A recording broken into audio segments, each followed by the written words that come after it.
যে অঙ্গীকার করেছিলাম চাঁদাবাজ এবং সন্ত্রাস মুক্ত করব, তো আমি আমার সেই কার্যক্রম অব্যাহত রাখব। আমি বিগত ত্রয়োদশ জাতীয় সংসদ নির্বাচনে আপনারা জানেন প্রার্থী হয়েছিলাম এবং আপনারা বিপুলভাবে আমাকে সমর্থন জানিয়েছেন, ভোট দিয়েছেন। কিন্তু দুর্ভাগ্যজনকভাবে আমাদের দেশের জন্য, জাতির জন্য জনগণের সেই ভোট এটা পরিপূর্ণভাবে কার্যকর হয় নাই। আপনারা যেই ভোট আমাকে দিয়েছেন, আমার উপরে আস্থা রেখেছেন এবং এই আসনের অধিকাংশ মানুষ আমাকে ভোট দিয়েছেন, তা আমি মনে করি আপনারা আপনাদের দায়িত্ব পালন করেছেন। আপনারা আমার উপর যে আস্থা রেখেছেন, আমার দায়িত্ব হলো আপনাদের সেই আস্থার মর্যাদা রক্ষা করা, সম্মান রক্ষা করা। এবং সেই জায়গাটা থেকে আমি আপনাদের কাছে এই প্রতিশ্রুতি এবং প্রত্যয় ব্যক্ত করছি যে ইনশাল্লাহ আমি যেই অঙ্গীকার করেছিলাম যে এলাকাটাকে আমরা ইনশাল্লাহ চাঁদাবাজ এবং সন্ত্রাস মুক্ত করব, তো আমি আমার সেই কার্যক্রম অব্যাহত রাখব।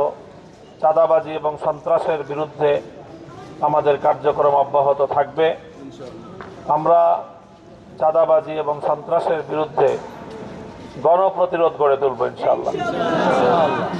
আমরা প্রয়োজনে যারা চাঁদাবাজি করে, সন্ত্রাসী করে, তাদের নামের তালিকা প্রকাশ করে আইন শৃঙ্খলা রক্ষাকারী বাহিনীর কাছে আমরা তাদের বিরুদ্ধে ব্যবস্থা গ্রহণ করার আহ্বান জানাবো।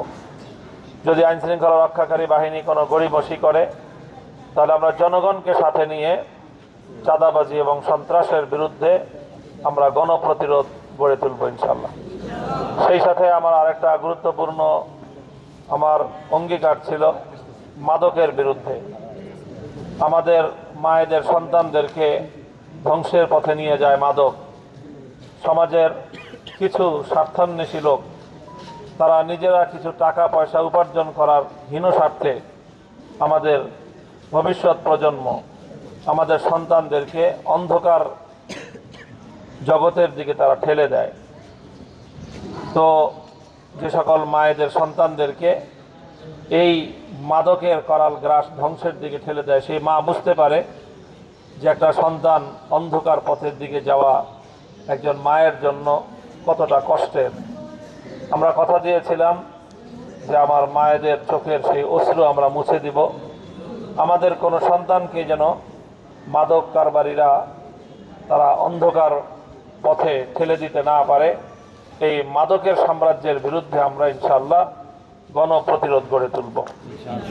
এলাকায় কারা কারা মাদক সরবরাহ করে, কারা কারা মাদকের কারবারি করে, তাদেরকে খুঁজে বের করে তাদের নামের তালিকা আমরা জনসম্মুখে প্রকাশ করব।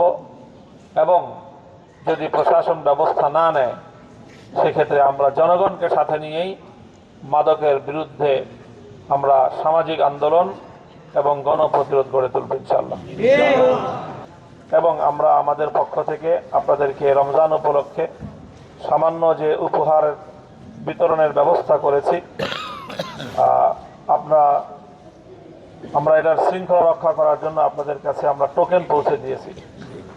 যেহেতু আমাদের সামর্থ্য সীমিত, কাজেই শুধু যারা টোকেন পেয়েছেন, যাদের কাছে টোকেন পৌঁছানো হয়েছে, তাদের কাছেই আমরা এখন আমাদের উপহার সামগ্রী পৌঁছাবো। টোকেন যাদের হাতে পৌঁছে নাই, এমন কাউকে এখন নতুন করে এখান থেকে আমাদের উপহার দেওয়া সম্ভব না। কাজে এই জন্য যদি কেউ এরকম এসে থাকেন, তো আমরা বিব্রত হব, লজ্জিত হব। কারণ কোনো একটা মানুষ যদি বাড়িতে আসার পরে মেহমানকে যদি না খাওয়ানো যায়, তাহলে এটা বাড়িওয়ালার জন্য খুব লজ্জার বিষয়। তা আমি আশা করব আপনারা কেউ আমাদেরকে এই সময় এই লজ্জাটা দিবেন না। আমরা আরও চেষ্টা করব, আরও বিভিন্ন প্রোগ্রাম করতেছি যেন আমাদের এলাকার প্রতিটি মানুষকে, বিশেষ করে আর্থিকভাবে যারা কিছুটা অসচ্ছল, আমরা আমাদের অল্প কিছু সহযোগিতা দিয়েও তাদের পাশে দাঁড়াতে চাই, যেন তারা সচ্ছলভাবে, সুন্দরভাবে রমাদানের এই সময়টুকু তারা অতিক্রম করতে পারেন। দেশে দেশে সবার সাথে দ্য নিউজ।